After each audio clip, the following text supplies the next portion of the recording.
with Japan. 37 minutes played so far. And it's Zambia 0, Japan 0. We're bringing you some more updates as we go along. In this game, Zambia versus Japan in the ongoing FIFA Women's World Cup.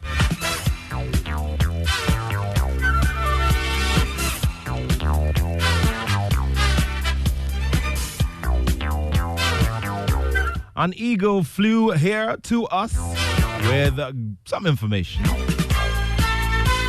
from the corridors of the Menshia Palace, the seat of the overlord of the Asante Kingdom, who's also the owner and life patron of Kumasi Asante Kotoko, the most successful club in the Ghana Premier League.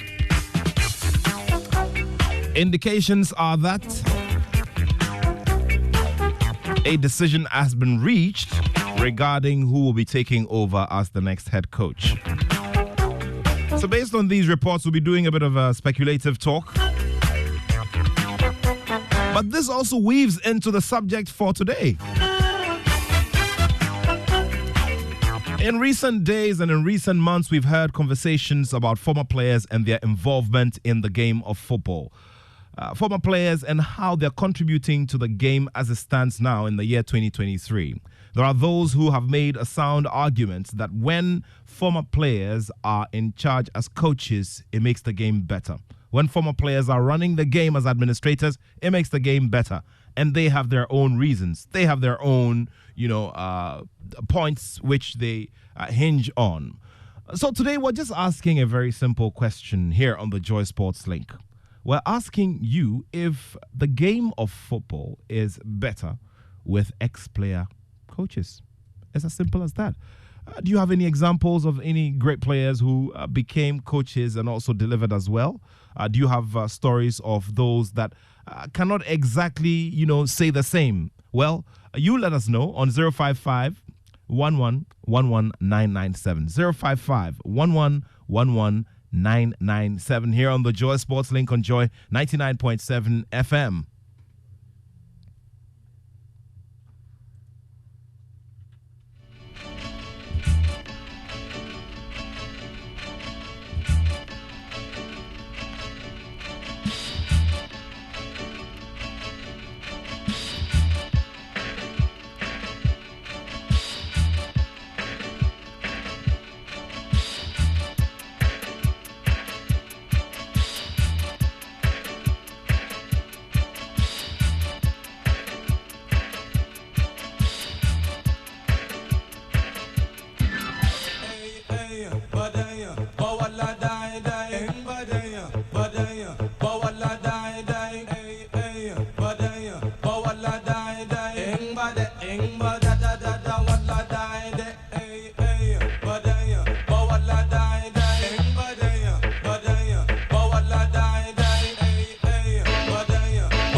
One of the classics from the 90s, mid-90s and all of that. Well,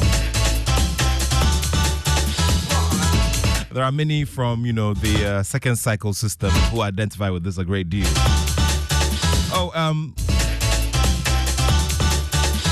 So Japan actually wrapped up that game 5-0 against Zambia. And the other big question is, Are the African teams just going to the FIFA Women's World Cup to make up the numbers?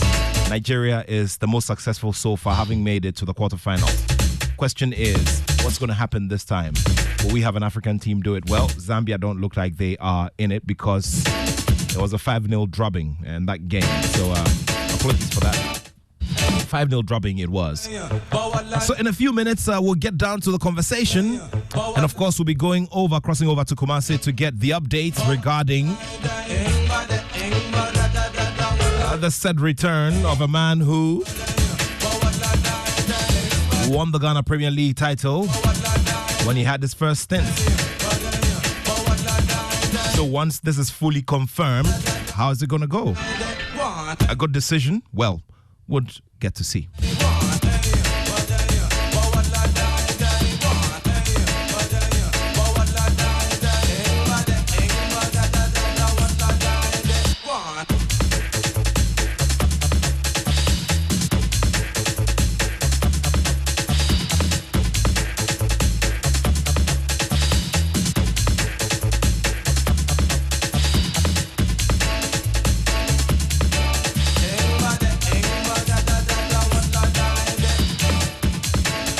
Let me tell you about the Vodafone Demo promo.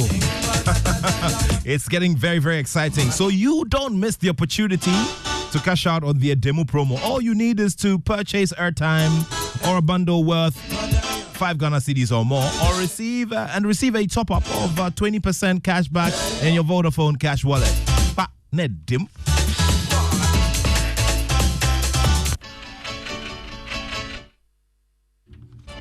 Participate in the Vodafone Demo Chance Challenge and stand a chance of winning amazing prizes from Samsung Ghana, like phones and earbuds. All you need to do is just post a video of yourself on social media dancing to the signature Edemu song. Tag Vodafone. Keep reloading in the Edemu promotion and win big. Vodafone, further together.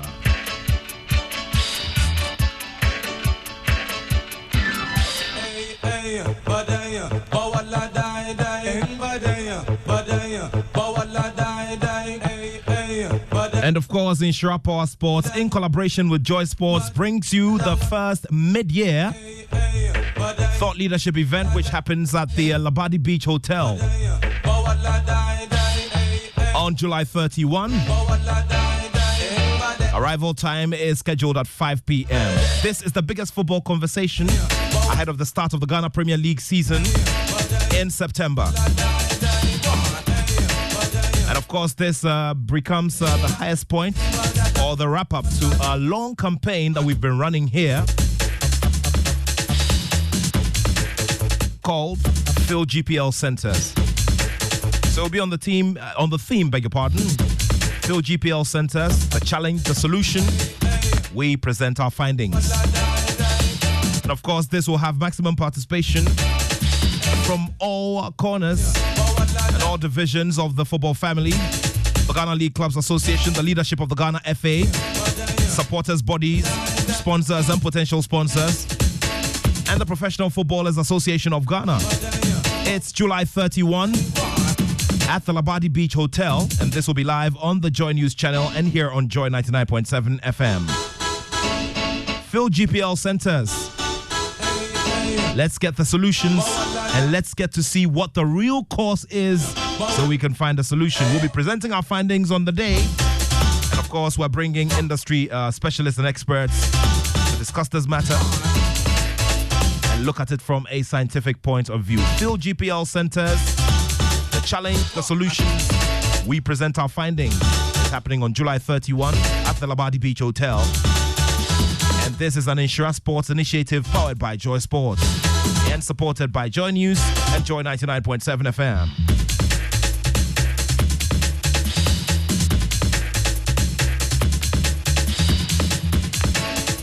And you know, the 2023 edition of the EcoBank Joy News Habitat Fair starts with the first clinic as follows. It's Friday, August 4th to Sunday, August 6, 2023. Venue is the West Hills Mall, and time is 8 a.m. to 6 p.m. daily. So this year's exhibition will be under the theme Home Ownership, Affordability, Comfort, or Luxury. Visit the clinic and engage all the providers in the housing value chain. For all your housing needs, be it financing, land acquisition, rent to own, outright purchase, roofing, lighting, electronic appliances, home security, or home furnishing. The EcoBank Joy News Habitat Fair is your stop shop for everything housing. So to exhibit, just call 021314271 and 0244260653. There will be daily giveaways by the sponsors of visitors at the fair. The EcoBank Joy News Habitat Fair is in partnership with EcoBank, Pan African Bank, and Rent to Own. And of course, sponsored by EcoBank, the Pan African Bank. Planned Cities Extension Project, Rent to Own. Elegant Homes and General Construction Limited, where quality meets value. Global Lighting, your solution to quality lighting. Syntex Tanks, AES Strong, AES Tough. Gold Key Properties, building prestige since 1997. Springfield Estates, where dreams are built.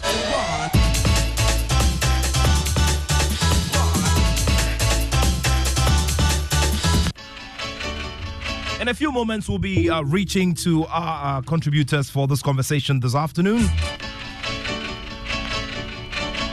As we mentioned earlier, there are strong indications coming from the corridors of the Menchia Palace that a decision has been reached to have the next substantive coach for Kumasi Asante Kotoko. So we'll start off that conversation.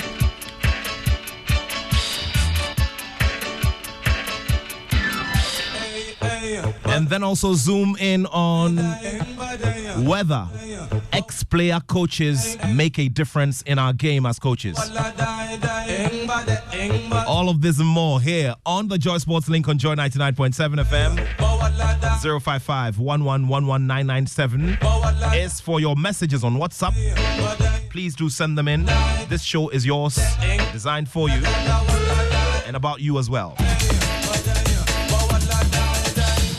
You know something? What does wealth mean to you at all? Do you want to live like a tycoon? Ghana's newest game is out, about to go live on Wednesday, July 26, 2023. So watch our daily live draws at 9 a.m., midday, but that's 12 p.m., and 6 p.m. on Adum TV. Just pick up your phones, tablets, and computers and download the Game Park games on Play Store. It's easy to play, and it's easy to win. Kali, make we play this game. Make we make some moolah, cash, watcha. Nobody beats our odds in Ghana. Game Park games, more moolah, more power. Remember, this game is regulated by the National Lottery Authority. It's not for persons under the age of 18. Play responsibly.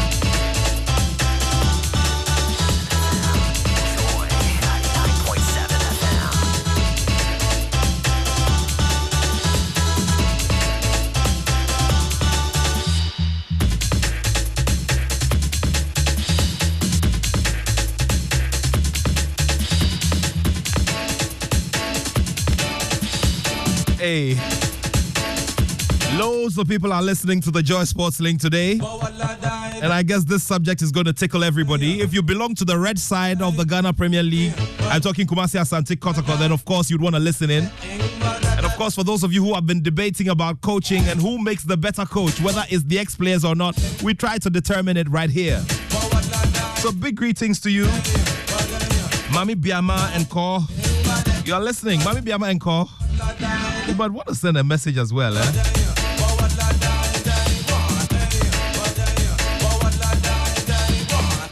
And when I'm wrapping up, I'm going to say happy birthday to a couple of people. Lots of my friends are turning 50 this year. Charlie, shall we get down to the conversations? And this man has played for the Ghana Black Stars. I'm talking about the senior national football team and is one of the best capped players. I mean, he's played at the Africa Cup of Nations and has played at the FIFA World Cup as well. Before all of these exploits, of course, he was able to chart a course in Europe and played in clubs in the English Premier League, in Israel, and here in the Ghana Premier League as well. What is important is that from the grassroots, he made his way through the youth teams and eventually made it into the Black Stars. Well, he is one of the very, very dependable defenders and now has charted a course to become a coach and wants to give back through development football. John Paintsel is my guest today on the Joy Sports Link. Later on, he will be joined by seasoned football analyst Osei Owusu-Bempah, and he'll be giving us some historical perspective to this conversation as well.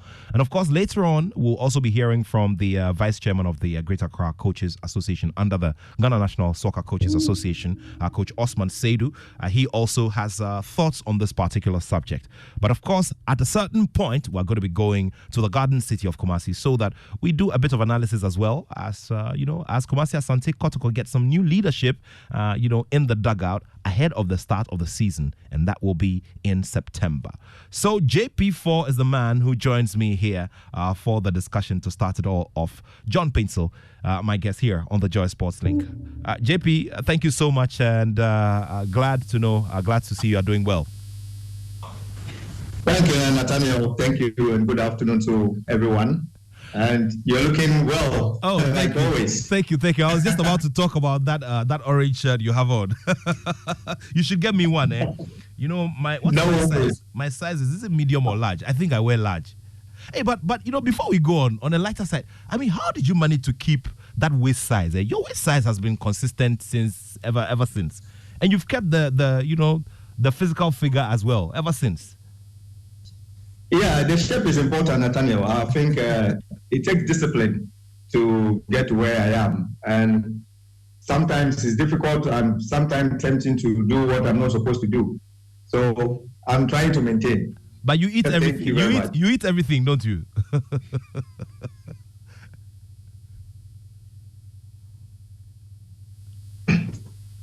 All right. Can you hear me, Joe? I was just asking if you eat everything you want to eat, right? You don't do any diets or anything. No. I eat everything, but the timing, as in, I don't like eating after 6. So I have to maintain that. The late hour I can eat is from 5, and after 5, the rest is water and juice. Hey, Charlie. So I'm maintaining. As for this, your 6 p.m. I will work with many people I know. I'm not going to know names. Anyway, good to have you on the show once again. This conversation has been raging on in a while, and I'm glad that it's you addressing this because you have worked under many coaches, some of who have been ex-players, and I'd want you to start it from there. During the period when you were, playing, you're playing actively, did you find any difference really, between people who have played the game before and people who just went in to take their coaching badges and pursue coaching? Did you find any difference at all? Did you? Yeah, I think there's a difference between a player coach and then a coach who has not played before. The difference is not that big, but I think when a player, an ex-player is coaching, he already knows what is going to happen sometimes before the game. And also during the game, when things are going tough, he or she knows how he can change things around, how he can communicate with players. But for me, we have some coaches who have never touched football before, but they are very, very good when it comes to coaching. So for me, I don't see there's big difference between somebody who has played before and then someone who has never played. But the difference is just a little, not much. So on the larger scale, it means that having played the game, you sure will have a certain edge and a certain advantage, right? Yeah, if you play the game before, you have advantage of coaching. Why I say you have advantages, you are going to do the coaching course and you add that to your experience you acquired during your career. But somebody who has never played before, now he or she is now going to start from the scratch, know all the basics, and even the role of coaches and the responsibility of coaches. Anyone that has played before knows already. So when you go to the course, those things will come to play and it will make it easy for you. But somebody who don't know the game at all and trying to become a coach, will go through all the process, and once they have it, they are good to go. So playing and retire and become a coach, you have a huge advantage going forward. I see. We're going to delve into your journey and the decision to go into coaching, amongst the many other things that you could have done in the football value chain. But as I mentioned earlier, we have, some news coming in from, the corridors of Menchia indicating that Dr. Prosper Ogum is certain and set to make a return to the club. The club where he left, as a man who had won the ultimate in the Ghana Premier League, which also got him loads of accolades, including becoming the football coach of the year at the Ghana Football Awards that particular year. Now, my colleague, Fifi Manfred, who's with our Kumasi operation, has joined, and he'll be giving us a bit of an update regarding how firm everything is at this stage and what the expectation will be as we go along. Fifi, welcome to the conversation. Thank you very much, Nat. Look, Dr. Prosper Ogum for a second stint with Kumasi Asante Kotoko. Around this time, the kind of language that we all like to use on the professional scale is still being speculated, but it's done and dusted, isn't it? Yes, largely done and dusted for two reasons. Yesterday, Opemswo met with former Kotoko players and some members of the NCC. He expressed some worry that the season is going to start in just a few weeks from now, and he wanted things to be expedited.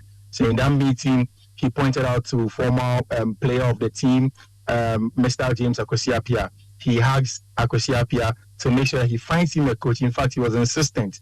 At the end of that meeting, he told James Akwesi-Appiah that he called him Akwesi. He said, Akwesi, you need to find me a coach. You need to find me a coach. But in breaking news, even right now, is that right now I can confirm to you that as I speak to you now, first one, nobody has said this. Coach Nate Prosper Ogum is at Adakwa Jache, Kotoko's training grounds now, waiting for Openshaw to come through to meet them. Like in that meeting yesterday, Openshaw did mention that he was going to go to Adakwa Jache and see the project that's going on. So yes, it is actually done.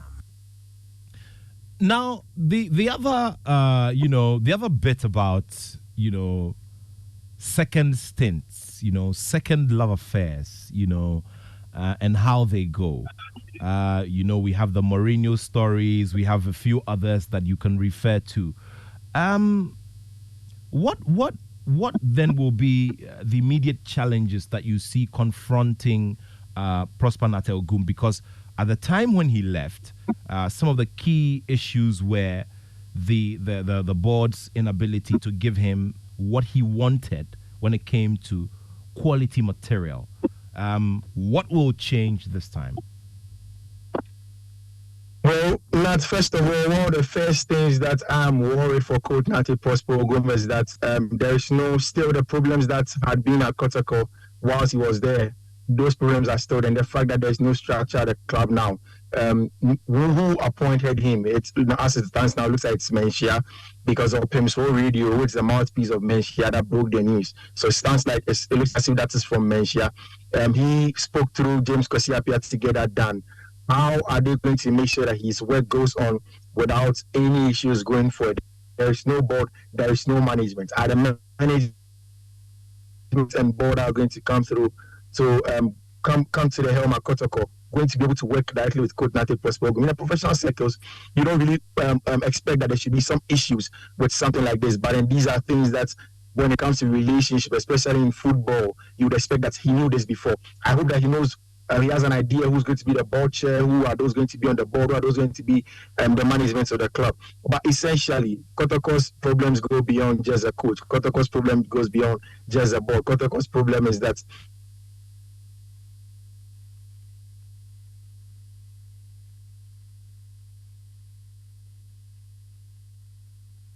if that Kotoko has a debt of $3 million, that's in there. Kotoko needs to play that debt. It's an issue of money, liquidation that is supposed to be injected into the club to be able to run the club. So my worry is, are these new management going to have the money to run the club, especially since we want to compete with the guys of the likes of Al Ali, Mamelodi Sundowns, and the likes on the continent? And these immediate past board members have sunk in various amounts in terms of investment. Traditionally, nobody can come back to ask the Otum for maybe like a return or to, Yeah. When are we going to see or hear of the appointment of the board, which will be very critical in taking some very key decisions for Asante Kotoko going into this season? So again, referring to the meeting yesterday, Opemso did also point to that direction, that he wants that also to be expedited.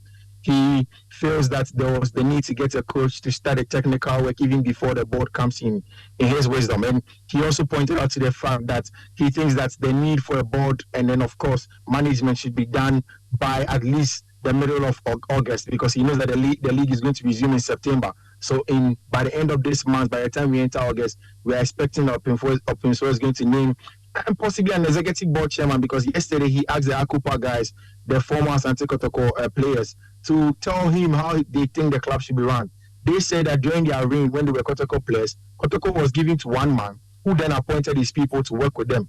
They feel like the new corporate structure of having a board and a management isn't working. So they told the king, they suggested to the king that they felt that he should give the club to one person who can then bring his people to run the club. So it looks as if you are probably going to get an executive board chairman who is then going to have, a CEO working right directly with him in that regard. So by the end of this month, by 30th, 31st, and the first week of August, I'm sure we'll have the new set of leaders for Kumasi Asante Kotoko. And the task going into the season is? Well, not even before it is said, that once Kotoko are coming into any season, we expect that they win the league. So first of all, I know that Prosper Ogum, who is a coach who has won the league the last time for Kotoko, would want to win it again. The immediate task is going to be to win the league on the footballing terms. But on the side of the footballing terms, they would want to put up a structure. They would want to have some form of continuity and then stake a huge claim to Africa. That's going to be difficult. They are supposed to have a long-term plan and a short-term plan.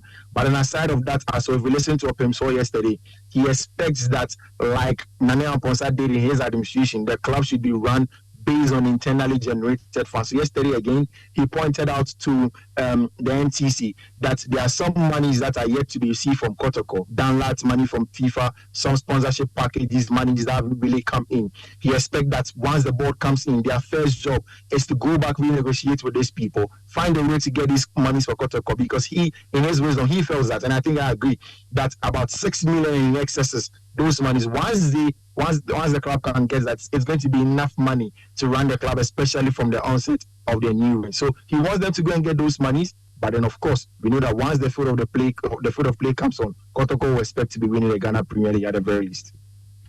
Tell me about the conversations on the streets. I mean, that always has a very big bearing, especially on the numbers in the stands. One thing we're going to be focusing on very heavily for our thought leadership event on July 31 at the Labadi Beach Hotel. Yeah. How are people receiving, this particular development?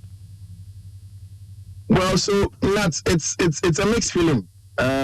So just before I spoke to Bene and I got on the Zoom with you, I was buying my regular gobe on a Saturday afternoon after the show, and somebody came close to me and said, "Oh, so how is the club going to be like?" And I made mention to him that nothing really has changed. What do you want to see? And a lot of these people are saying that they want to see change. They have realized that in the past, how the club was being run, wasn't really getting the club where they expected it to go. So it's mixed on the streets of Kumasi. People feel like, okay, maybe it's time for himself and Menchia to do some cash injection into Kotoko. They should set up a secretariat, Kotoko Secretariat at Menchia, that takes care of all the financial needs of Kotoko, because they believe that no one rich man, quote and unquote, can take Kotoko out of where they are now, especially in terms of the financial part of the game. They believe that if there is a rich man in the Asante Kingdom, then it is the Asante Kingdom and the elite overlord, which so tuned for. So they hope that their king will listen to them and maybe inject some cash into Kotoko. But it's hugely mixed. There are people that feel that, okay, the second coming of Kotoko Prosper Ogum doesn't really need and they expect him to be back. Now he's in. The others that believe that, okay, he's the coach that brought some goodwill to Kotoko and the fans. So maybe it's okay for them to have him on. It's mixed, but just as we said, once the season kick starts and they begin to get wins, I'm sure that those who do not really believe in the ideologies will probably begin to turn their heads small. Vivi, now, don't you get tired sometimes of doing analysis along these same lines over and over again? Because this conversation about having a big name investor or an investor with a deep pocket come in to inject cash and change the strategic business direction of the club. We've had this conversation over and over again, haven't we? Yes, Nats, we have. In fact, I have a personal thoughts and opinion that I do not think humbly that there is one single rich man that can turn the fortunes of Kotoko around. You see, the funny thing is that there is when you come to work at Kotoko, it is seen as you serving as Asante, man. And apart from, say, the clouds and a few things that these people get from the club, they don't really get anything. So which rich man in Ghana, and especially in Asante, man, will be willing to pocket, say, 10 million? And this morning, I did some research, and Al Ali and the like spend every season close to 10 million euros, $10 million in running their club. Every other operation is in that. Which businessman is willing to spend $10 million every year? It's not possible. Again, we can go back to the Yanga and then Simba analogy in Tanzania. Yanga make sure that they are running their club based on internally generated funds. They have a proper business structure. But before that, there is cash inflow. Again, these are things that we need to do.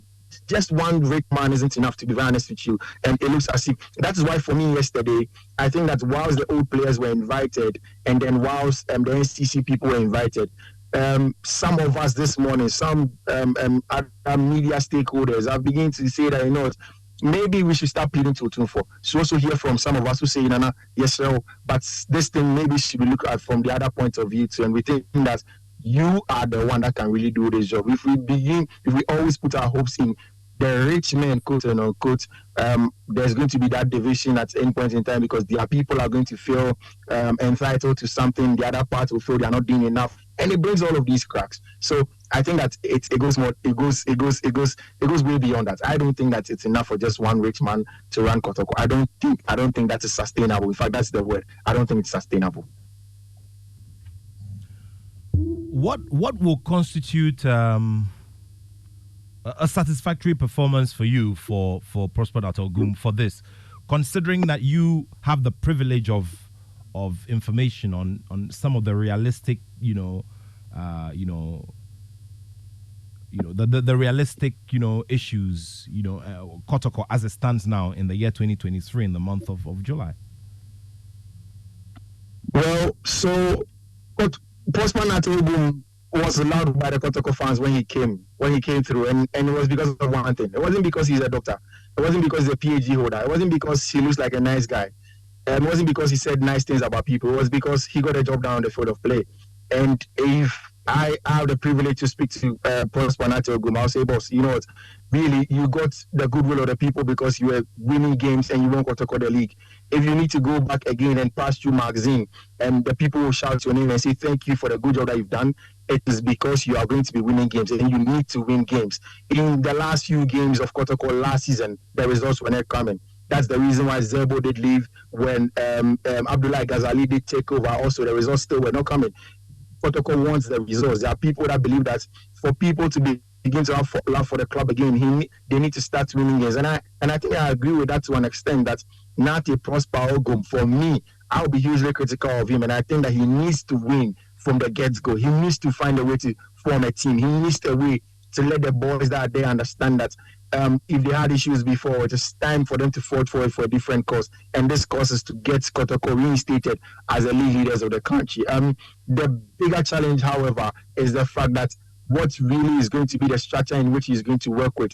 I think that has to be sorted out quickly. Getting the board, getting management is very, very imperative to everything that Prosper Ogum will be doing the season that's coming. Because we have just a few weeks. And just before the announcement for Prosper Ogum came, there was an announcement that Kotoko had pulled out of the Galka Top 4 tournaments. And I can tell you that Prosper Ogum did tell the people at Kotoko that with the time that the players are going to prepare, he doesn't think that they are going to have a team to compete in the Galka Top 4. That tells you that he wants to take some pressure out of his team, have time to prepare, and then go into the season. So I'm really sure that he would want to win, and I think that the only thing I'm accepting from him is a win for Kotoko. I mean, even if it's not about winning the league, people should see some good wins at the Barbara Sports Stadium and good football.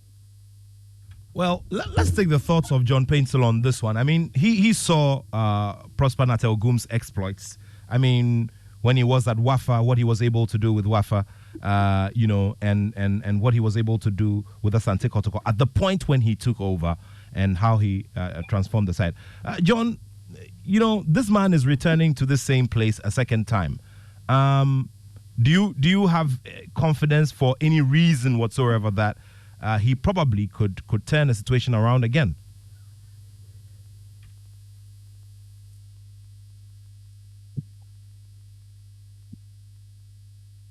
Joy 99.7 FM. Hello, John. Can you hear me? All right, John, can you kindly unmute so that we can hear you properly? Yes, I was just asking about Prosper Ogum and this announced return to Asante Kotoko for this second stint. Is there anything that gives you any confidence whatsoever that he can lift the Fabu spirit one more time so that that buzz returns to the league? They always say that when Hearts and Kotoko thrive, the rest of the league also thrives by some strange design. Yeah, I think Ogum is doing so well. He started from Wafa. We all saw what he did. Came to Kotoko. He won the league. And he built a very good structure over there with his players. Also with his philosophy and his understanding of the game. I think the supporters were behind him. The players were behind him.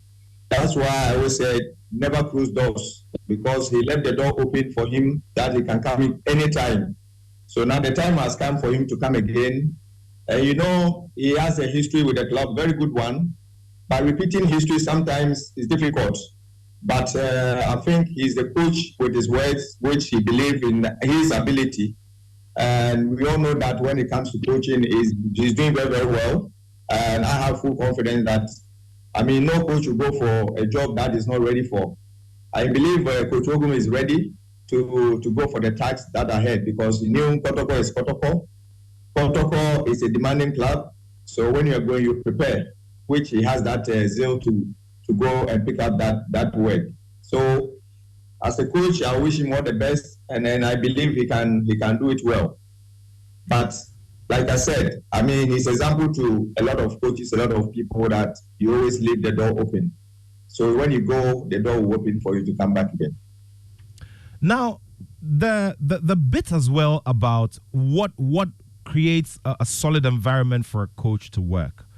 You have been on various legs you've operated on various arms of the football value chain. You have operated from the ownership level, and you've played and you've managed as well. From where you sit, what would you want to see the ownership of the club do for this man so that he can get the job done like he's always known to do? Yeah, I think first they have to allow him to do, if the club Kotoko has their own DNA or their own philosophy as a system in place, then the coach need to go abide that rules, and then also system in place, then they should allow him to pick the players that will fit his own system, his own philosophy to build a team. Because he being the head coach, he becomes a manager. So he manages the team, and he buy players that he think they are good to play for such team. Kotoko is not a team that you can pick any player to play. You need players who have a great attitude, who take responsibilities on the field to make things work. So they should do whatever they can to make the coach happy and give him everything that he needs so that he can have his piece to work. Because we've seen him doing it before, but if he's happy and he's getting all the necessary arrangement, all the equipment he needs, all the players he needs to start, I think everything will go well with them. So they should give him maximum respect and respect his office as well. Give him maximum respect and respect his office. A message to the Kotoko faithful from Ghana legend John Paintsel, who's one of my guests for today's show. Fifi Manfred of Love and Insure FM is also here with us, bringing us the updates from the ground as it is on this new development, as we also continue to discuss the subject of former players who become coaches and how much impact they're able to make there, in the dugout and on the touchlines. Let me just pick the quick thoughts of Coach Osman Seidu, who's here with us in studio on this particular development in Kumasi.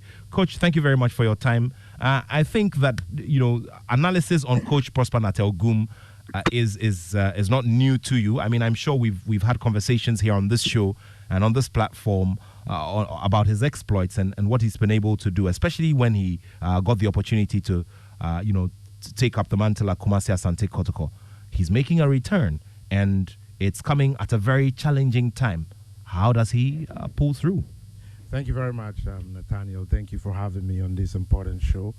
One of the best shows I always want to listen to on Saturdays and throughout the week. Nathaniel, historically, second coming has not been very good for most of the coaches that we know. So for me, this is a real challenge for Dr. Ogum. Now, as a coach, I have a lot of respect for him because he has a little bit added advantage that I always argue about. The fact that he's a doctor indicates that really he has some advantage of implementing what he learned from school to the betterment of his job. But the question I want to ask is the conditions that he left Kotoko, based on the conditions that he left Kotoko, are the conditions still there or something have happened to those conditions? Now, my concern is that I have no doubt, absolutely no doubt, that he is going to deliver. But, you see, performance do not happen in a vacuum.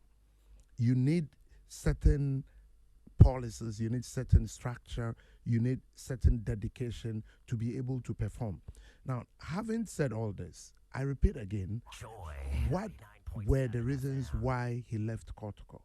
If those reasons he believes have changed, then hallelujah for him. I strongly believe that's the best place for him to be. However, if that have not changed, then he might be facing the same problems that he faced. And one thing about Kotoko and Accra to folk is the fact that you come the first one, you come the second one, you finish with them. So I strongly believe that he might have thought into it very well. He might have given conditions like the Galka top four you just mentioned about. And I'm very optimistic that he has done those analysis. Now, the next question is, are they purchasing players now? If they are, is he influencing the quality that he's going to work with? For me, that's where really my concern will be as a coach. Now, you see, Nathaniel, if Kotoko, I think Kotoko must, this time around, is not a request, it's a must if they really would like to survive. They would have to ensure that, excuse me to say, with all due respect, run Kotoko as an entity, as a different company. And at the end of the day, they should even have shareholders. If you like, Asante, our most respected Riviera Asante should have the highest stakes in it. But it should be run as like a company, so that they would be accountable at the end of every quarter, every month, every year. And if it doesn't go well, then based on the modern business practice, because we've moved away from, looking at football for passion to understanding football as a business. Because if you look at it as passion, that's where you're going. But if you look at it as business, you'll be thinking about sustainability. So that's where you'll be concerned about what your recruitment should be, so that you can benefit from what you're recruiting now in the next 2-3 years. So for me, I think if he's been able to answer those questions, he's good to go. I wish him all the best, but it's going to be tougher than what he did when he was there the other time. This time around, no excuse for him. He's familiar with the system. He knows what Kotoko is. It's just about delivering like he did previously. So I think I wish him all the best. However, he's going to face a lot of challenges than he did the first one. Well, opening thoughts from Coach Osman Seidu here on the Joy Sports Link on Joy 99.7 FM. Also, John Paintel, Ghana legend John Paintel is there with my colleague Fifi Manfred as well. Now, you send in your messages. I know you've got massive thoughts to share with us on this particular subject. And the main subject we're discussing today, which has to do with, how well the game goes when you have former players as coaches.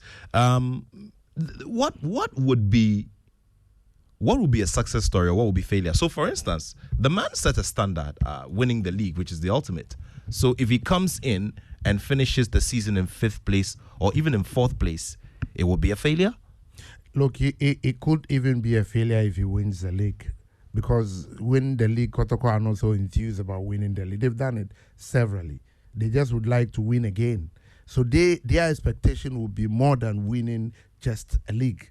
Because to whom much is given, much is expected. So if, for me, from where I sit and the way I would analyze it, it's not about winning the league for Kotoko. It's no news if you win the league for Kotoko. But it becomes news when you win the league and go to Africa and perform. So it's not really about the local league for Kumasi, Asante, Kotoko. They've grown past that one. How many leagues have they not taken in this country? If you're able to win league for Kumasi, Asante, Kotoko, it's really, honestly, it's no news. It's because they've been up and down for some time now, just like Guardiola in Bayer or maybe City. It's not really about the league, it's about the Champions League. So I strongly believe that my professor or doctor should really be thinking about going beyond just the league. And that depends on his preparation, because garbage in, garbage out. And performance does not happen in a vacuum. It takes a lot of effort, dedication, structure, policies to be able to have good performance. And then after having the good performance, you do what we call performance management, because where performance is managed, performance improves.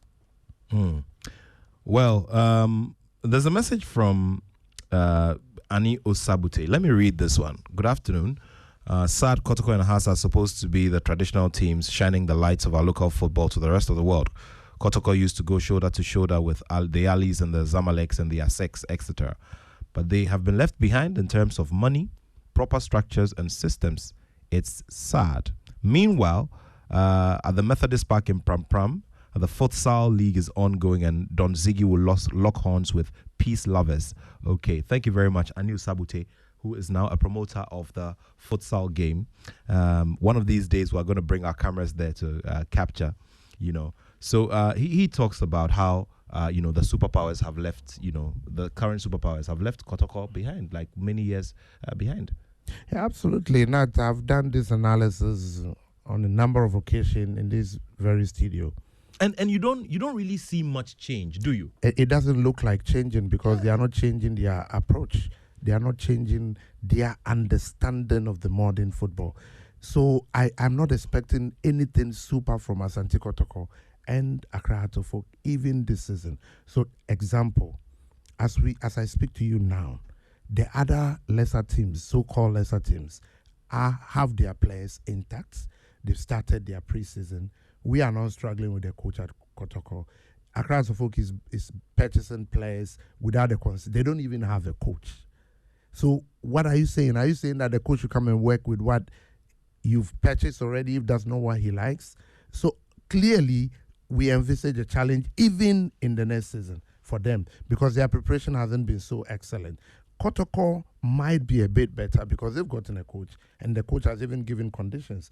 I want to prepare my team and I would need this time to prepare my team. And within this time, I'm sorry, I'm not going to partake into any competition. That's a bold decision and it takes a very bold coach to be able to do this, which I respect him for that. But really, nothing is changing. Go to Accra Lions today. Go to, the lesser teams, go. Accra, Heart of Lions, even Heart of Lions, Randy's team. They are very prepared and they've started the preseasons already. They already have their players. So really, as a coach, there is something called periodization in coaching.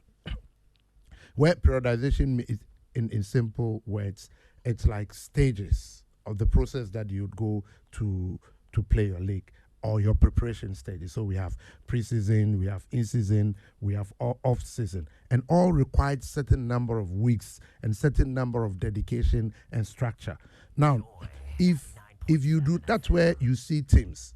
They started playing very well in the league. 1, 2, 3, 4, 5 matches, they come down. Slump. Why do they do this? Because they spend a lot of time during preseason, and they've gotten to their peak. And every team that gets to its peak after some number of matches will drop. This is scientific. It's not artistic. So as a coach, if you do not really manage your periodization very well, what is going to happen is that it's not about the players, it's not about the resources, but it's about how you manage the team. Now, if you have a team too that is not prepared for a league, it happens to us in last season at Kowana, so second division. We started the league, we're not prepared. So by the time we get to the limelight, the league is almost over. But we were scoring everybody. So it really, and now the dicey aspect of all this is that in Ghana, unlike Europe, where you know that this is the preseason time, this is the in-season, and this is the off-season. In Ghana, it's not like that. Until recently, I must acknowledge that there's been a lot of improvement with Kets when it comes to when we start the league. You can testify to that. In the last two... In aligning with the international calendar. Exactly. Yes. In the last 2-3 seasons, when we say we're starting on this date, we start on that date. So it's good for coaches. But however, the point I want to make is that Accra Folk and Kumasi Asante Kotoko are not doing anything different. So we do not expect to see any different results. All right. Now, John Paintsell raised a very important point about support, which I guess that you've also hinged on. First of all, giving the coach the space to operate. And giving the coach the space to operate obviously hovers around making them have a hand in the decisions on as to who they're going to play with, because they are going to work with the players directly. John, can you tell us, based on all of this, if you feel or you disagree with this assertion that probably we're going to have, a club outside Asante Kotoko and Hearts of Oak win the league again in the coming season, based on all of these factors that we're seeing, because it just looks like the big clubs are, having some challenges here and there, and quietly the smaller clubs are just picking the lessons and organizing themselves.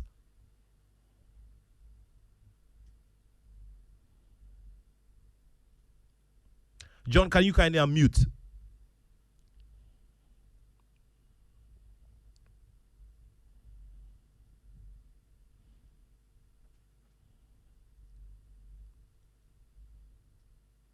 All right, please go ahead. Please go ahead. We can hear. I think I was sure to hear you now.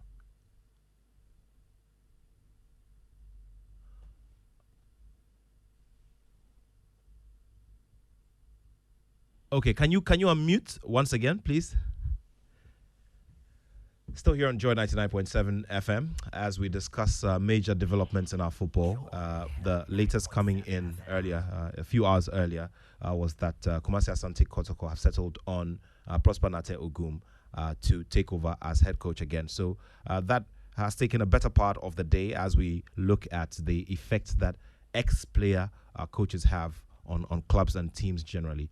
I was just asking John Paintsell about whether he sees a repeat of what we saw the last season in the local league, where Mediama SC, who obviously is out of the traditional Hearts and Kotoko won the league. Can we see a repeat, especially because the big clubs are not exactly as organized as you expect them to be ahead of the start of the season? John, please go ahead.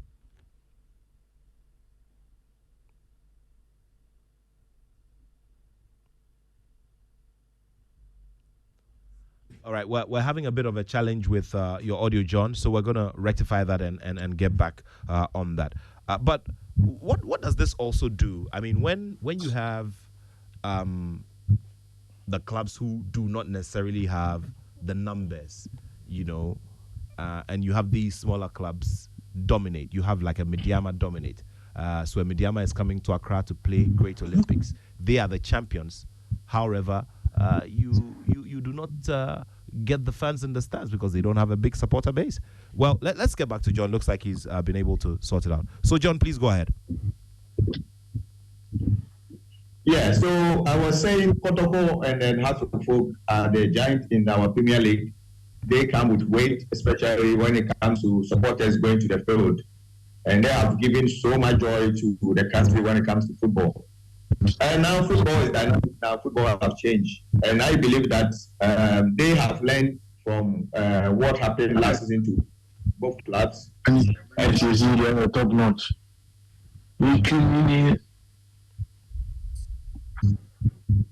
Yeah, please go ahead. Please go ahead. We can hear you. And I believe that every season they have their coaches writing their reports to them, and I think those clubs need to take very serious on the coaches' reports at the end of every season, because that helps the team going forward and then see where they went wrong, where they can improve, and where they think they can adapt. Because coaches' report by the every end of the season is very, very important. Team manager report, coaches, the head coach report, assistant coach report, even physio, and then the captain himself need to write a report if necessary. Because when you are building a team like Kotoko and House, they need to have all these strategies in place. So reporting is very, very important in the club. And I believe that every day we learn. Mediama started long way. Every season he kept pushing. And then this season, see where he find himself. He won the league. And Moses Parker, I've known him. He's a very serious man, very professional. He knows what he's doing. So I think Kotoko has a lot to do, but making sure that the people that they are working with, they need to hear, listen to them more, because they are the people who can make the team successful. And also one advice I can give to both clubs is they need to come close to the supporters and let the supporters know what is happening around the club, because they are there for the team. Without supporters, you can't do it. So I believe that Kotoko and Hearts can do better going forward this season. Kotoko and Hearts can do better going forward this season only if they do certain things. You send a message. Remember, it's 055 1111997, 055 1111997. Let's get this conversation going, especially with this major development on Kumasi, Asante, Kotoko, and the way forward. What would you like to see done in future, Coach? Especially when it comes to the way these boards are appointed and switched over.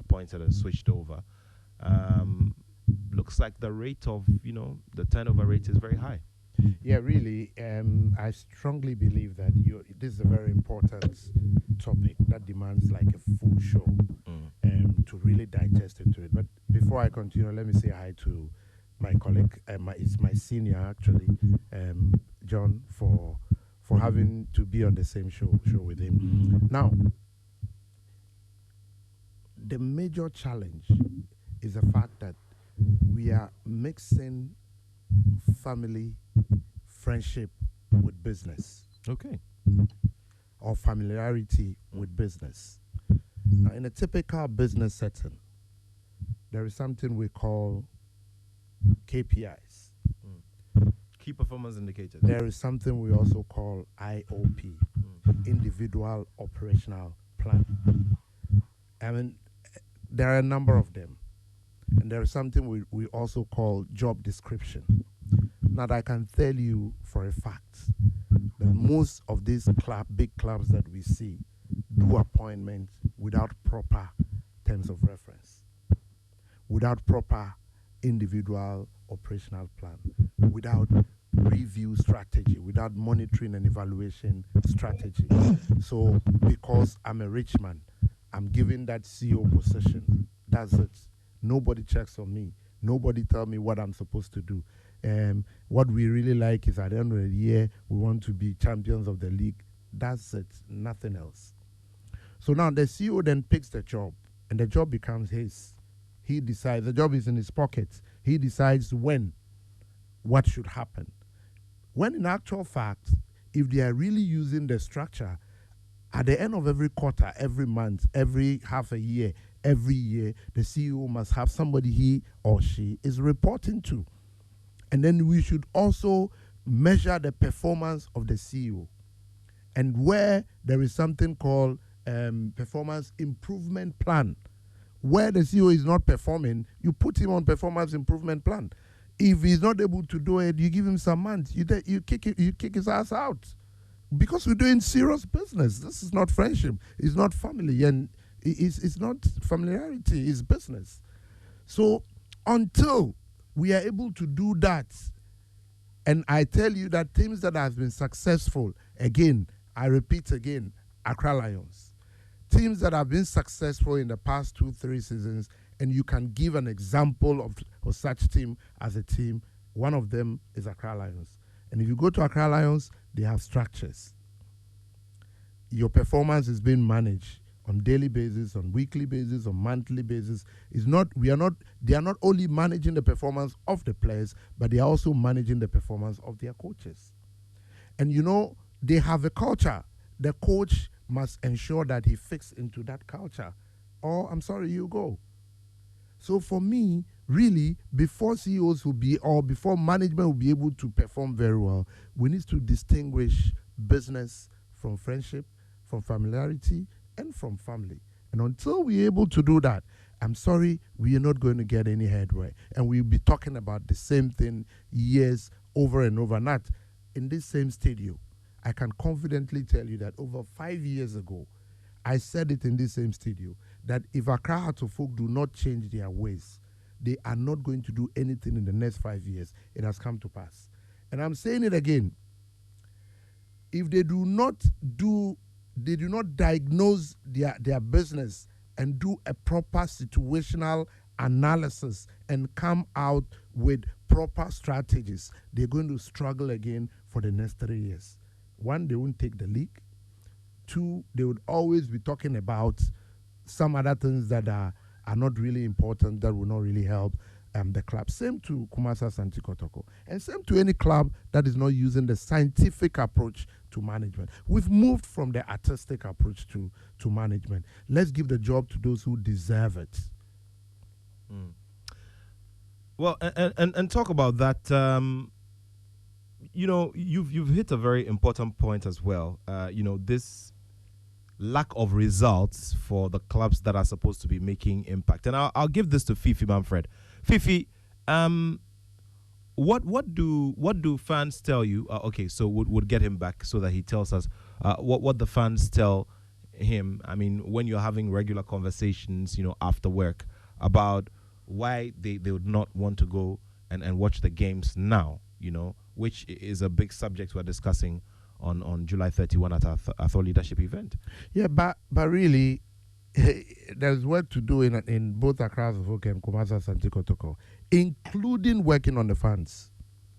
So it's a holistic diagnostic approach they need to have. How easy would it be to convince the supporters who are always looking for the 3 points and the results that you are at a certain stage of the club's development? For instance, Heart of Oak, we see, is focusing very heavily on infrastructure. We see them seriously working on the secretariat here in Asylum Down. The building is up, the concrete shell is done. It's been roofed as well. And you also see that Pobiman has been done. So there is, but how do you come? Because the fans, they know goals and ecstasy and joy. That's why they come to the stadium. Again, Nathaniel, scientific approach. There is something called SBCC, social behavior communication change. This is a pure scientific tool that must be used on the supporters of Akarato Folk and Kumasi Asante Kotoko. There should be some generational transformational approach to ensure that they move the mindsets of their supporters from looking at football artistically to looking at football what scientifically in terms of business-wise. Now, till date, still supporters go to the pitch because they support Akarato Folk, they support Kumasi Asante Kotoko. And what is their support? If you ask them, if you do a detailed analysis, so what do you mean by you're supporting Asante Kotoko? What I mean is we should be winning matches and I should be happy. To them, that's their support. So when we are not winning matches, I don't care. I won't go to the stadium. I will not go to the stadium. Now, if you have a supporter like this, it means that that supporter is still having that old mind. If the team is not winning matches, you don't stop going to the stadium. But as a stakeholder and as a key stakeholder, you should know that if you do not go to the stadium, it will affect the club and there is nothing positive that will change about their performance. What you ought to do is to come to a round table, sit down with management and tell them that because you are key stakeholders and you contribute to the team, you believe that the team is not doing well in this direction, you think we should go this direction, but still go to the stadium. Because if you do not go to the stadium, how do you envisage, how do you think the team should be managed? Zero. So come and go back and come back, nothing happens. So that's why I'm saying that it needs a holistic approach, including changing the mindset of their supporters. Because they have huge supporters. Nobody can deny that. And if you have huge supporters and your supporters are not contributing, clearly it indicates that there is a challenge. So what's the challenge? Look at the challenge, use modern scientific tools to move their mindset from where they are. So example, where you sit and where I sit. If I write the word 6 here, I see 6, you see 9. I cannot tell you your 9 is wrong when I'm standing and where I'm standing. I either have to pull you to my end or you pull me to your end. Then we start seeing the same figures. And that's what we need to do with our supporters in terms of Kumasi Asante Kotoko and Akarato Folk. Otherwise, we'll continue to experience, because as a supporter, I mean, let's go to that more advanced world. Do you want to tell me that at Anfield, supporters do not have a stake? They don't negotiate. They don't contribute to what is happening in the team. When there's a problem, they don't stop going to the stadium. They hardly would stop, unless, of course, they've tried something and it didn't work, and the next line of action will be, so we boycotting. And when we boycott, you would have to come and look for us. So I think supporters have power that they really do not know. They've limited their power to standing in, to getting into the stands and be shouting, hey, Rose, Okuma Pema, Apembeba. They have power beyond that. And I think this is the time they should use it, actually. 055-11-11997. 055-11-11997. Here on the Joy Sports Link on Joy 99.7 FM.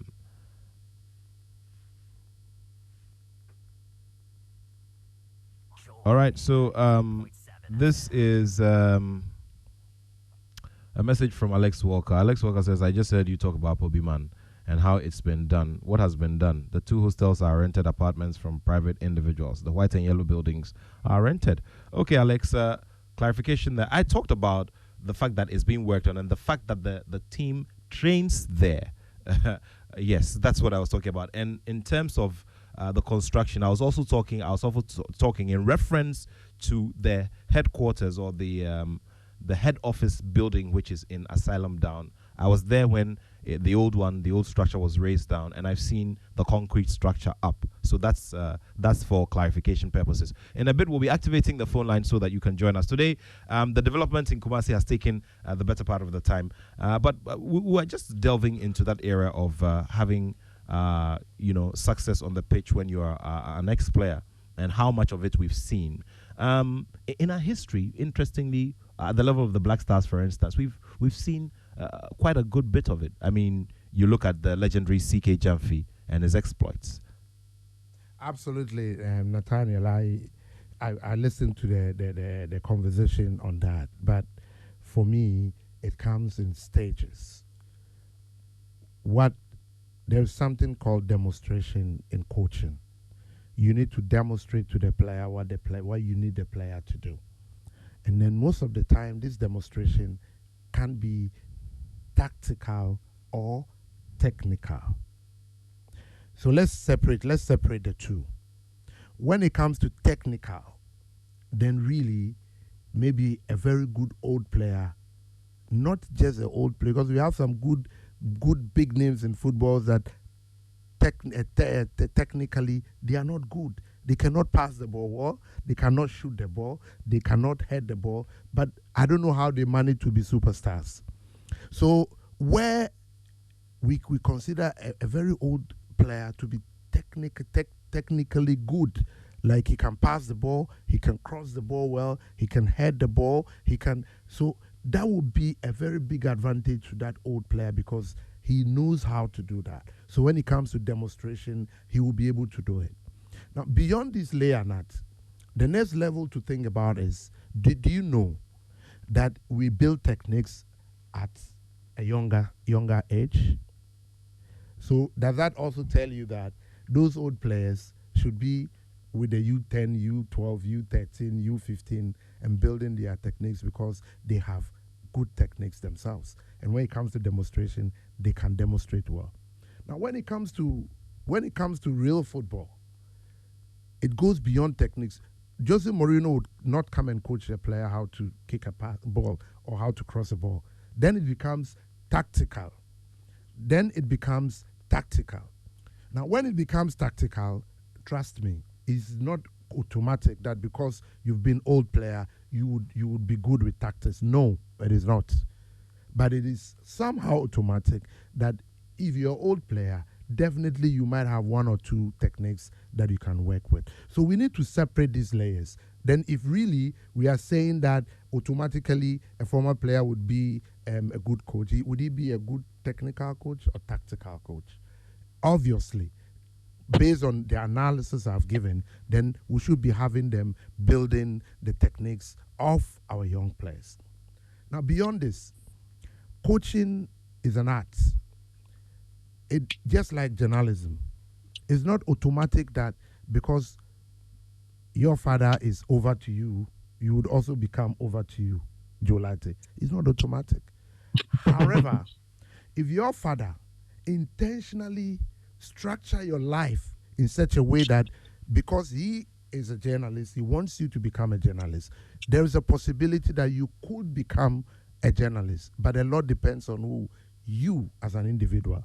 The fact that your father is a chief imam does not make you a chief imam automatically. Now, the point I want to build here is that in modern coaching, it is more scientific than artistic. Now, what I mean by scientific is the fact that you need to have a lot of management background to be able to be a good coach. Your communication should be excellent. You need to have listening skills. You need to be on top of conflict resolution. So really, it goes beyond just kicking and passing the ball when you want to become a good coach. And that's where I say it, and I would always say that I'm not saying that if you are not educated, you cannot be a good coach. But if you're educated, you really have a better chance of becoming a good coach than somebody who really don't have a very good education. So the point I want to make here is that it's not automatic that because I'm a former player, I become a good coach. If you do not have the qualities of a good coach, you cannot become a good coach. But you can become a good passer of the ball. You can become a good header of the ball. Coaching goes beyond just techniques. It goes beyond just tactics.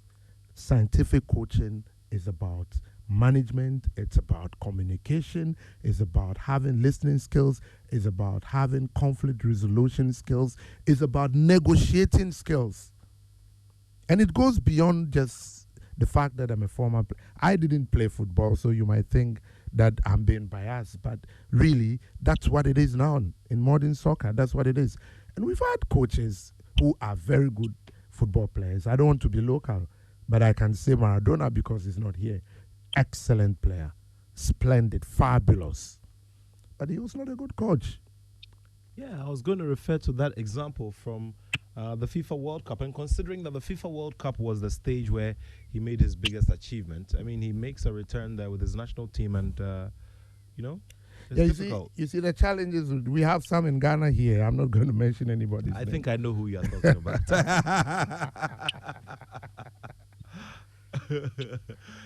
Fifi, can you tell us, about you and those names that you feel have impressed so far when it comes to this particular endeavor? I always would want to proudly refer to Cecil Jones Satuko Efio. Obviously, I was not anywhere around Mother Earth when he was playing actively back in the 60s, but then he was an integral part of the Black Stars team, was a Nations Cup winner. And those who were around during his era tell me about his technique and his his style of play, which earned him the accolade Sir, and then he comes to coach and he wins the ultimate and goes to CAF and receives the CAF Coach of the Year as well. So thank you very much, Nat.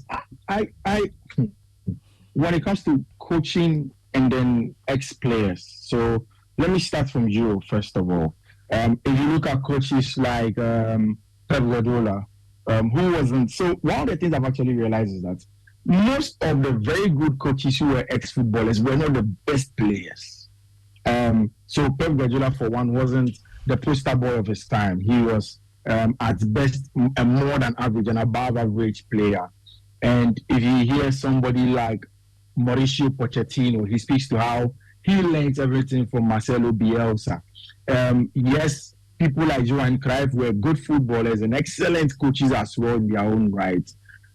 But as the game evolves, I think I agree with Coach when he says that, you know what, you need something much more than your experience as a footballer. The experience is very important, mind you.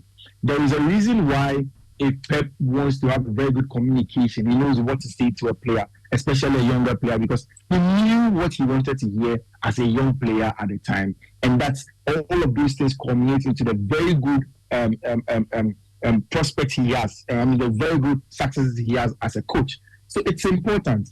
On the Ghanaian terrain, I've watched a few coaches in recent times. So one of the coaches I've worked closely with is Coach Amadou, Nuruddin Amadou. He was with King Faisal. He has just been appointed as Samatek's coach. He played for King Faisal and Kotoko at some point in time. Excellent. And there is something of what coach is saying in that attitude. Coach Nuruddin was one of the most educated people that I know whilst he played the game. So he has the scientific basics of the game and also has the experience as a footballer. So I really do think that for current former ex-footballers to succeed in coaching, they need to have the education. They need to get a scientific education, because it is not enough to be an experienced footballer. You need to get a scientific education. The game is much more scientific. Even in the manner in which you trap a ball, in which angle. Yesterday, I saw Mauricio Pochettino in Chelsea's preseason games. He was teaching some of the young boys how to run from outside inside in receiving a ball and transiting from defense to attack. I think that if you are a footballer and you are, a number 6, you probably will not have this technique at your fingertips. So if you become a coach, it will be hard for you to even teach these players who play on the wings some of these things. But if you take your scientific part of the game seriously and you get the education, then you have everything in there to teach your players and help them grow in that regard. I really do think that as a footballer, you need more. But you see, one of the reasons why I think we haven't gotten that is that elsewhere, they have infused football training as players with education. So before the average footballer abroad finishes their playing career, they have some level of education that makes them appreciate certain things that if they transit from players to coaches, then they become proper coaches because they have had that level of education throughout their playing days as footballers and also throughout they are learning this as young players in the academy. So really, if we want to help the current football players now and say we want to get coaches in the future who are ex-footballers because we want their expertise, then we need to find a way to intertwine education with our football. Then we are going to have players who would want to spend hours on end to reading about the game, reading about new science of the game, new technology of the game, new ways of playing the game. Then all of that is going to help into our game. So I really do think that it is all of both. You need the expertise, you need the experience. But the funny thing is that somebody who has had the scientific learning of the game is likely, in my opinion, to go further than an ex-player who hasn't had a scientific studies of the game, because yes, you may not have the experience, but you have exactly the know-how to run a football club as a coach. All right, so let's get back to John Peso, who has a reaction to one of the thoughts made earlier. John, let's hear you.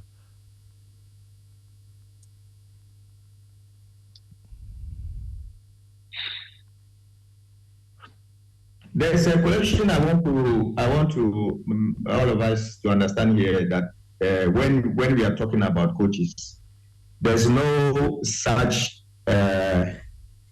word in saying that the coach is not good. There's no word like that. every coach is good. If you don't be successful in the club that you sign for, that doesn't make you a bad coach. You can be a coach Mourinho, but if you don't have some materials in your team, you don't have some particular players in your team, you might fail. So for me, every coach that has his own certificate working is a proper coach. You see, coaches have a lot of responsibility, because when we say coaching philosophy, a coach must have his own philosophy. And then the coach regards, who are you? Okay, so you representing as a coach, and what do you do as a coach? All these things will come to play. So you, as an ex-footballer or a coach who has never played football before, I believe that, football on the field, the technical aspects and then the physiological aspect is different. But if you're able to combine it, that's why he mentioned that Mourinho was teaching the young boys, and then because he have learned and all that and all that. And those who have also played from academy, they know. Like he did mention, because the more you play, the more you become experienced. So when you attach the coaching skills and the coaching education to it, then you are good to go. But I have a problem when we will sit here and mention that the coach is not good. That word, the coach is not good, is what I want us to take it out. Every coach is good, but when you fail, doesn't make you a bad coach. Because a coach should identify a player through his body language. Now I'm coaching. If a player comes to training, I look at him. I know the player is not ready. I know the player is ready. So you help the player to build up himself. You call him. That is why you're a manager. Being a coach, you're a manager. You call him and you ask what is happening, because I know you. Every coach must know his player. So somebody who has played to the highest level, he knows all this. But somebody who has never played, he has to start from the grassroots, from the scratch, to learn going forward. So I like the fact that he did mention that it's good to bring the ex-footballers in, because they are playing all their time, they know all the bases and all. So I believe in practicals, not theory, because as a coach, you don't need theory to perform on the field. Practicals, a coach should be able to identify and demonstrate what he wants the players to do. Example, you are going to play against Olympic. You have watched Olympics, you know their weak side, you know their strong side. Demonstrate on the field how you want them to position themselves, how you want them to build up. But if you can't do that as a coach on the field, and you base on computer alone, that's where you fail. But that will not make you as a bad coach. That's what I want to chip in there. Well, yeah. All right, Osman, yeah. Thank you very much, my senior. I think I respect your opinion with all you said, but I have a different one. All coaches cannot be good coaches. This is a fact. We have bad coaches. I could be a bad coach. Anybody else could be a good coach. Anybody else could be a bad coach. We have bad coaches and we have good coaches. I think the argument we are putting across is the fact that you could have an old player who becomes an excellent coach when he blends both artistic and scientific method of coaching. You could also have somebody who is not who's not been an old player but very fantastic coach.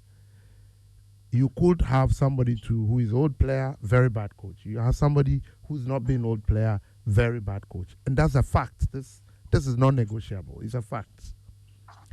But like I said, I in my presentation, I categorize what we need at what level in a player's journey in terms of from age and where they really need to develop their techniques. But when it comes to the bigger boys, really is not about techniques. It really is about tactics, really is about managing personality crash, managing conflict, communicating well to them, and listening skills. And this has nothing, absolutely nothing to do with you being old player or you're not an old player. Well, so it then means that you go in there, you apply what you know scientifically, and if it works for you, it works for you? Absolutely. So for me, really, I want to be plain on this. I'm not saying that old players are not good coaches. We have old players that are excellent coaches. You mentioned some of them, and we still would have, even John himself is one of the examples we can have. But trust me, the trend at which we are going, it requires just you, it requires beyond you being old player. That's a scientific fact that nobody can toy with. Thank you. All right. 05511119997. 05511119997. Let's get on the phone line now and get an update from the Adakojachi training facility where Asante Kotoko are having a visit by the overlord of the Ashanti Kingdom, Otumfo Osei Tutu. Now, our analyst, Osei Owusu-Bempah, is on the entourage, the Asante Hines entourage, who are inspecting the facility, and he would just bring us up to speed on the kinds of conversations that have been had there. We've actually also, received some images of Coach Kwesi Appiah, Coach Prosper Ogum, and many others who are there on the grounds now. Mr. Osei Owusu-Bempah, thank you so much for your time.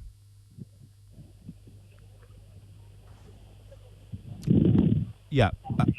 Mr. Osei Owusu-Bempah, can you hear me? I can hear you loud and clear. Very well, very well. Can you kindly paint a picture of what exactly is happening there now and what this visit by the Otumfo is supposed to achieve on a day when it's been confirmed that there's a new head coach? Good afternoon. Following his meeting with the supporters, chiefs, and the co-players. Right. Before you go on, we're getting a bit of wind in your audio. So can you position yourself well a little bit? Thank you. All right. So it's trying to reposition himself. We arrived here probably about 30 minutes ago. Very well. A lot of people here, probably about, can count no less than 500 people here. People of various interests, residents of the area and Kotoko supporters. Few of them came in little buses and stuff and came here. Currently, he's being conducted around the facility. He entered what they call the container area. He's been in and out, entered few other structures, uncompleted ones, of course, and is currently being toured around by, I can see Kukunti, George Kennedy, Christopher Damenya, who is the chairman of the Circles, National Circles Council, Nana Kwame Dankwa, the Greater Accra chairman, and the past chairman of Asante region, Mr. Obensetri. So there are a lot of people here. People are in groups. Of course, ideas and opinions are different as to what they've seen here, as to whether it was worth. Basically, the discussion has been around the container, whatever project that they did here. Some people of the opinion that it's just a simple waste of money because bricks and mortar could have done a much better job, probably at a lesser cost. Others are of different opinions. So there's a couple of arguments and discussions. Not arguments, not as in critical and stuff, but at least people will be presenting views, discussing what they think the way forward is for Kotoko should. With all of these and with the interactions that you've monitored so far, the kinds of personal conversations you've had so far, what does it look like in terms of the energy Asante Kotoko is bringing into the season? Can you please repeat the last part? I was just asking about what kind of energy you feel Asante Kotoko is going to bring into the new season, considering everything that's happened, in the last 24 hours, the conversations you have had as well. Yeah. Well, let me also say, just for the purpose of the introduction, that Coach Ogum is also part of the entourage. So the rumors going around that he's going to be appointed a new coach of Kotoko probably has been given impetus by the fact that he's working on the right-hand side of the chief. He was in the inner entourage of the chief as they are being conducted around the facility. But I think, talking about the energy, this is not the first time we've seen the chief come here. I think after when Dr. Keke Sapon was in office, he was here a couple of times. After Keke Sapon left and the Kukuti came, we saw him. And then even the past administration that just got dismantled, he was here. Probably it seems that maybe for the third time or fourth time, probably he will see that things probably are not going well. And it's indeed, things are not going well. But as I speak to you, I'm standing just close to one of the training pitches. There are two training pitches. I wouldn't call them standard training pitches. They are basically like school pitches. But even the first one, which is where I understand they've been playing and training regularly, it's more currently of a forest than anything else. It seems to me that since the last time they trained here, nobody has been here to even clean the place. It's very weedy. You see unwanted weeds. I'm talking of unwanted weeds because for a football field, you expect to see grass, some form of grass. And what I'm seeing right now, elephant what in that grade they call Antana Camara and all those things are here. And the second pitch, after the second pitch, it looks as if it's probably going to be prepared the next couple of weeks or so to plant some plantain or something. Because virtually, that pitch, I don't think it will even be ready the next 3-4 months if they even embark on serious resurfacing. The facility is in terrible shape. I'll be honest with you. The facility is in terrible shape. Take us upon left at the time that he has started some brick and mortar project. If he didn't do that, that thing was not continued by the Tokunti's administration, not by any of the subsequent administration. If you remember, a couple of years ago, there were reports that some people came here to steal iron rods for the project, and they were working. Currently, these iron rods are so exposed. It reminds me of this so-called affordable housing project that was embarked upon by President Kotoko, which has been left to rot. It's exactly what I'm seeing here. And it's sad that amount of money has gone into a project like this. I just can't believe it. And it's the reason why I've kept saying that Kotoko's problems are nothing but leadership. Nothing more than leadership. Absolutely, there's no way any private businessman will make this form of level of investment and allow it to go the way it has been rated into. It's just terrible and eyesore. Wow. So clearly, there is a lot of work to do in terms of, putting an investment into the training facility itself. Absolutely. There's a lot of work. If you are going to do anything at this training facility, then you are looking at starting from ground zero. Because I'm sure you even spend a lot more money correcting some of the wrongs before beginning to embark on anything.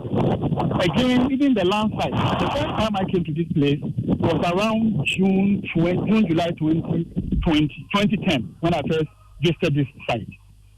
Looking at what I've seen right now, the land that pointed out to me as the area that was allocated initially for the project, almost half, if not more, have been encroached by private developers. Now there are buildings all over. So the amount of space left, even for Kotoko's future project, probably less than 50% of the land that was originally allocated. As I said here, even on the second pitch, if a player kicks a ball, he can enter somebody's premises. I'm not exaggerating. Wow. For you to see how close development has been. It's just like, if you go to, for example, my alma mater, University of Ghana, where the Okomuro Sabah pitch is. If you are playing, you can even kick it into any of the rooms somewhere. That's how close this was developed to the site that was originally located for this project. Now you can hear the siren, the entourage is departing, his entourage is leaving. He's been here for probably less than 45 minutes. I'm sure. I don't think he addressed the press because I was just told he didn't address anybody. I'm sure he may make his pronouncement, if any, later. But I would doubt very much if based on what he's saying, he can say that he's very happy about what he has seen. This is something that Kotoko should not be identified with. Absolutely not. Completely not. It's just a shame. Completely. Wow. And obviously, I'm not saying this I'm not blaming any management member or board members. I've said time and time again that the biggest investment and the key investment must come from the owner. I've never shied away from this. The owner must provide the investment. Look for people who can spend the money, quote unquote, wisely, and expect them to account for their stewardship. But if anything short of that, I doubt we can see anything more than what we see. Board members were appointed.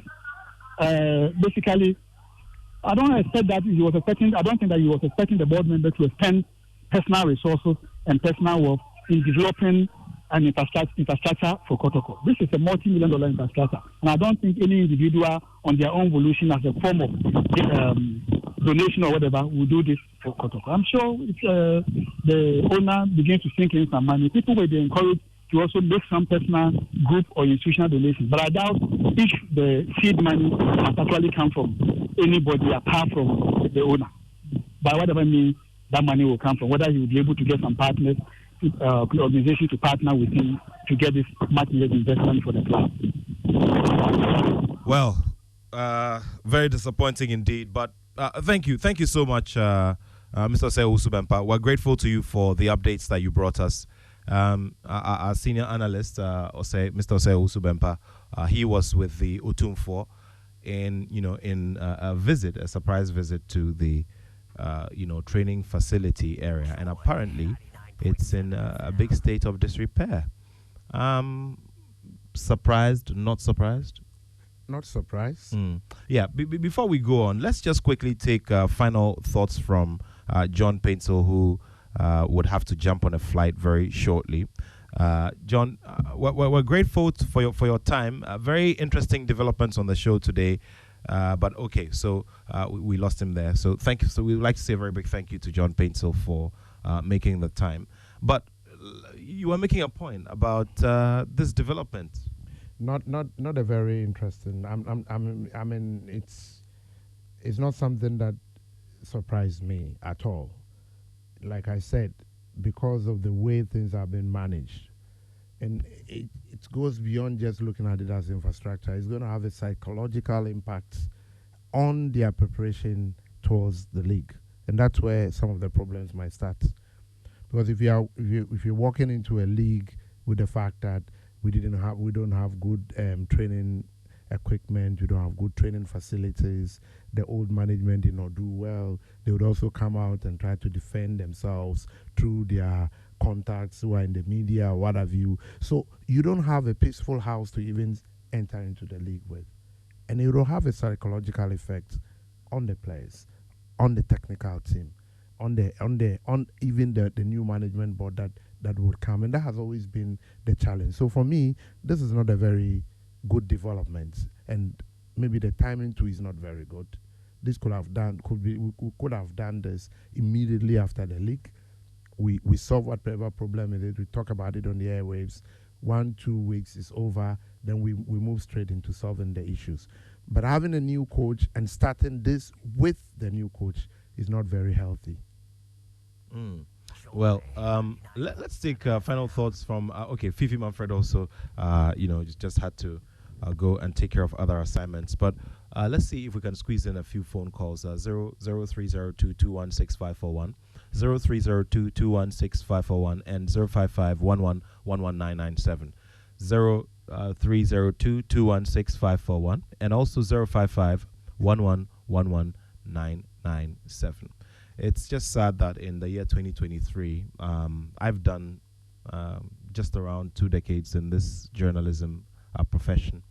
And not only in our sport, but in other aspects of our development, there's always this talk about lack of maintenance, and facilities are built, projects are commissioned, and the first fear that we always harbor is that they will not be maintained properly. And this development just goes to tell us that we still have that sickness as a people. Yes, it's a culture, it's orientation. We always tell ourselves that we don't have good maintenance culture, and we are happy about it. We're happy talking about it. As for Ghana, we don't have good management. Who is a Ghanaian, and who should have good culture, maintenance culture? We are the people supposed to do that. So if you're saying we don't have, let's move from talking about the fact that we don't have to start talking about we are working on having that good maintenance culture. Let's start right from the homes, at the schools, everywhere. Let's have this transformational change with our next generation. There is nothing like we don't. Who doesn't have? We are the Ghanaians, and we are saying we don't have. So who should have good management and maintenance culture? Is that bad? Is that bad? But we need to do something about it. Everybody who has a responsibility of leading in any way, who has a responsibility of managing any edifice, wherever you are. I have one.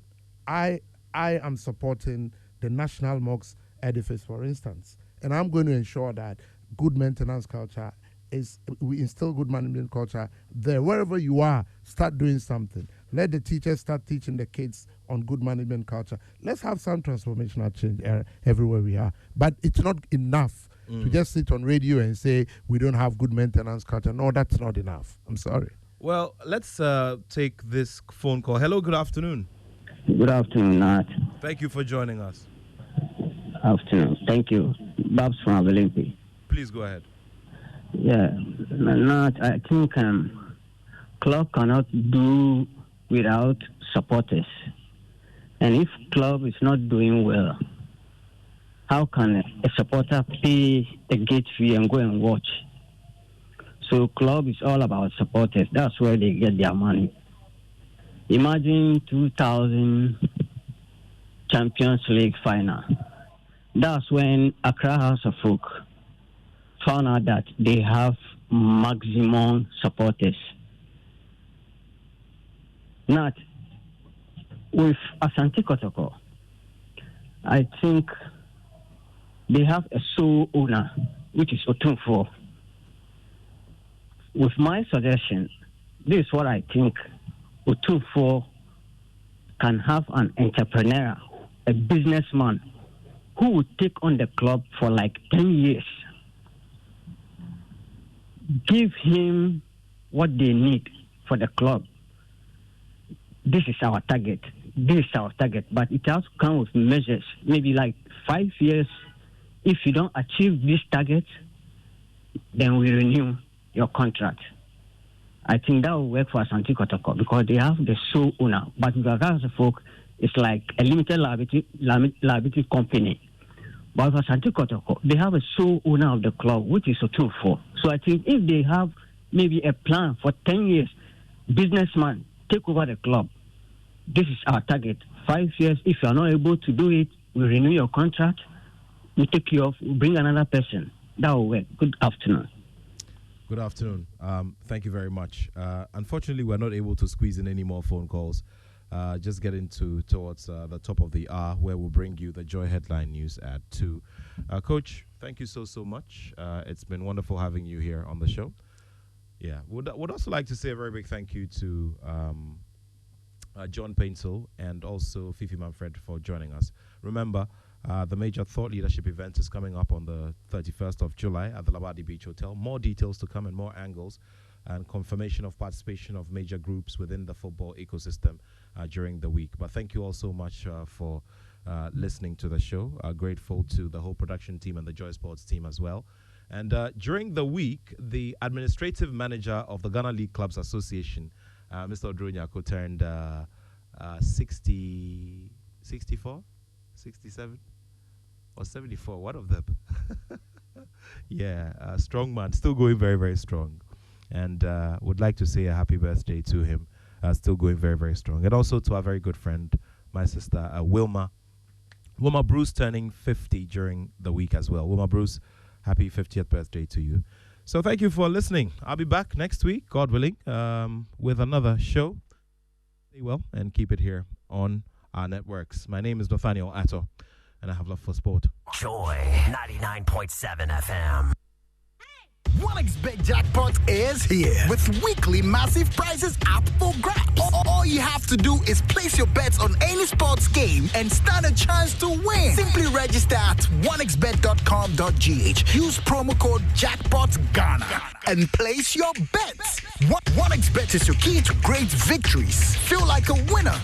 1xBet. Gambling can be addictive. Bet responsibly. Not for person under 18 years. This advertisement has been vetted and approved by the Gaming Commission. Joy 99.